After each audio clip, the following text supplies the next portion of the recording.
कुंदाताई एका हाताने साडीच्या निऱ्या सांभाळत एका हातात आरतीचे ताट घेऊन मंदिराच्या पायथ्याशी चपला काढतात आणि पायऱ्या चढून वर मंदिरात जातात. पुजाऱ्याला आरतीचे ताट देऊन हात जोडून मनोभावे त्या देवीच्या मूर्तीला बघत असतात. मनात अनेक प्रश्न असतात, ज्याची उत्तरे ती त्या देवीला मनातल्या मनात मागत असते, तक्रार करीत असते आणि पाणावलेल्या डोळ्यांनी ती देवीला बघत असते. इतक्यात त्यांना आवाज येतो. कुणीतरी मंजूळ गोड स्वरात म्हणत असते, सर्व मंगल्ये मांगल्ये शिवे सर्वार्थ साधिके शरण्ये त्र्यंबके गौरी नारायणी नमोस्तुते. तशाच कुंदाताई मागे आवाजाच्या दिशेने बघतात. एक नाजूकशी गोरीपान मुलगी डोळे बंद करून हात जोडून मंत्र म्हणत असते. बघता क्षणी कुंदाताईला ती मुलगी फार आवडते. चेहऱ्यावरूनच सालस सुसंस्कृत अशी ती मुलगी वाटत होती. त्या मुलगीला बघण्यात इतके गुंग असतात की ती मुलगी आवाज देते, काकू काकू. कुंदाताई तिच्याकडे बघतात तर ती मुलगी त्यांच्या हातावर प्रसाद ठेवते. कुंदाताई हसतात. तिला इतकं जवळ बघून त्यांना फार आनंद होतो. त्या तिच्या गालावर मायेने हात फिरवतात. बाळा, तुझे नाव काय? ती मुलगी म्हणते, माझे नाव अबोली. कुंदाताई बोलते, खूप छान नाव आहे तुझे. तू रोज येते मंदिरात?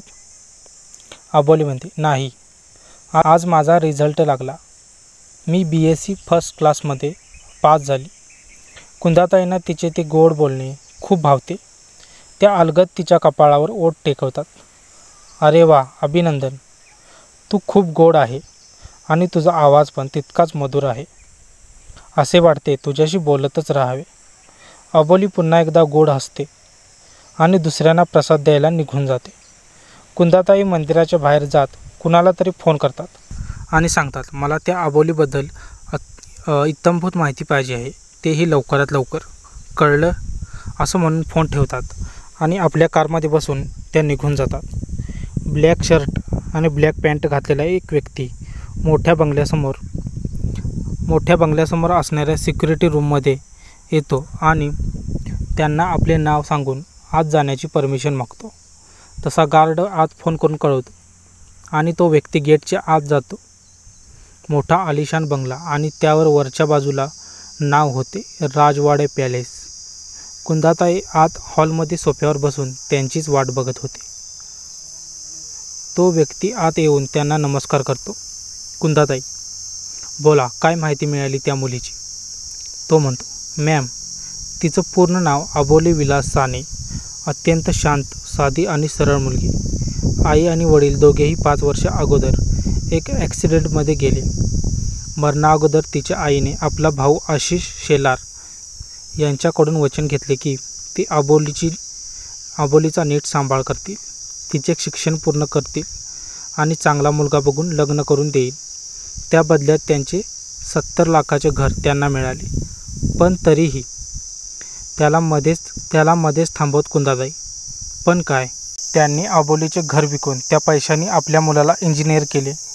मुलीला पण चांगल्या कॉलेजमध्ये शिकवले, पण अबोलीला मात्र साधारण कॉलेजमधून शिकवले. आशिष शेलार यांची परिस्थिती फार नाजूक आहे. अबोलीतर्फे मिळालेल्या पैशांचा त्यांना फार आधार झाला.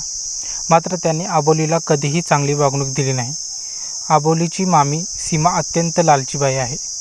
तिने अबोलीचा पैसा तर घेतला, पण तिला घरातील एक सदस्य म्हणून कधीही वागवले नाही किंवा पाहिले नाही.